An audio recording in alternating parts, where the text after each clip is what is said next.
नमस्कार, मेरा नाम है दीप्ति जैन। मैं उदयपुर राजस्थान से हूँ। मैंने अपनी स्कूली शिक्षा Saint Gregorios senior secondary school से पूरी की और अभी मैं सेंट ज़ेवियर्स कॉलेज अहमदाबाद से अपनी ग्रेजुएशन कर रही हूँ।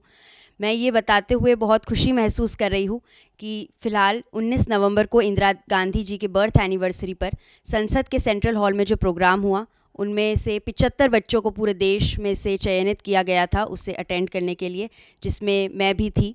और उन 30 बच्चों में से भी थी जिन्होंने इंदिरा गांधी जी पर अपने विचार संसद में प्रस्तुत किए। इसका चयन मेरा इस आधार पर हुआ था कि 11वीं कक्षा में आज़ादी के अमृत महोत्सव के चलते MyGov ऐप पर एक प्रतियोगिता रखी गई थी, जिसमें हमें पोयम या एस्से देशभक्ति से रिलेटेड सबमिट करने थे, जिसमें मैंने अपनी एक स्वरचित कविता दी थी। उस हिसाब से मेरा चयन हुआ। Pride team ministry of education के अंडर ये सब कार्यक्रम हुआ। उन्होंने हमें फ़ोन किया कि आपका इस तरह से चयन हुआ है, और एक पेरेंट को हमारे साथ वहाँ जाना अलाउड था। वहाँ पर जाना ठहरना सब उन्हीं की व्यवस्था थी। 19 नवंबर को उस प्रोग्राम को मैंने अटेंड किया। कुल 75 बच्चे थे पूरे देश में से। अलग अलग कल्चर्स के बच्चों से मिलके बहुत खुशी हुई।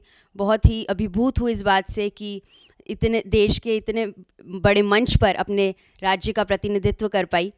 वहाँ पर मैंने अपनी स्पीच दी। ओम बिरला जी, सोनिया गांधी जी और मल्लिकार्जुन खड़गे जी को काफ़ी करीब से देखा, जिन्होंने इंदिरा गांधी जी को पुष्पांजलि अर्पित की उनके बर्थ एनिवर्सरी पर। और सरकार के इस पहल पे, जहाँ पर देश के युवा को संसद दिखाया जाता है, लोकसभा राज्यसभा जैसे हमने देखा, और सेंट्रल हॉल में हम बैठे, जहाँ पर एक समय में जवाहरलाल नेहरू और कई बड़े बड़े नेता बैठते थे देश का संविधान बनाने के लिए, उस जगह पर हम बैठे और उस जगह पर मैं बोल पाई। इस चीज़ के लिए सरकार का भी बहुत आभार प्रकट करती हूँ। और यही बोलना चाहूँगी कि उदयपुर का, राजस्थान का हर बच्चा इस तरह से कुछ ना कुछ करके आगे बढ़ता रहे और अपने राज्य का, अपनी शहर का नाम रोशन करे। धन्यवाद।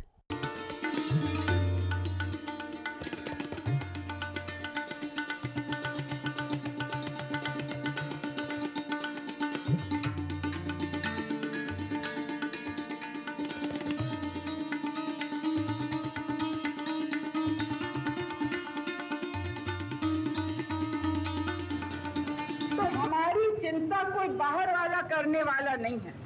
हमारी चिंता हम सबको करनी है, और ये उत्तरदायित्व कोई मेरा नहीं है।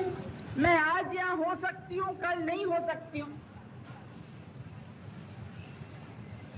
लेकिन ये प्रत्येक भारत के नागरिक का उत्तरदायित्व है। मैंने पहले भी कहा, अक्सर कितने मेरे ऊपर हमले हुए किसी को भी मालूम नहीं है। पिस्तौल से भी हुए हैं, लाठी से भी हुए हैं, इस भुवनेश्वर में ईंट से भी हुआ है, और हर प्रकार की हमले हो चुके हैं। मुझे चिंता नहीं है कि मैं जीवित रहूं या नहीं रहूं। मेरी लंबी उम्र रही है, और मैं इस पर मुझे अगर गौरव किसी चीज पर है तो इस पे है कि सारा जीवन मेरा सेवा में गया। केवल इसके गौरव है और किसी चीज पे।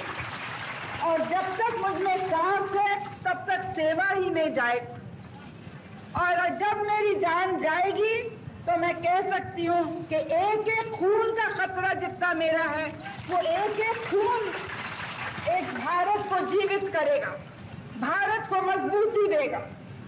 और मेरी आशा है कि नौजवान हो या महिलाएं हो, ये सब इसको आज सोचें, आज इस उत्तरदायित्व को अपने कंधों पे उठाएं। किसी दूसरे को नेता बना के नहीं चलना है। नेता तो होते हैं और जाते भी हैं।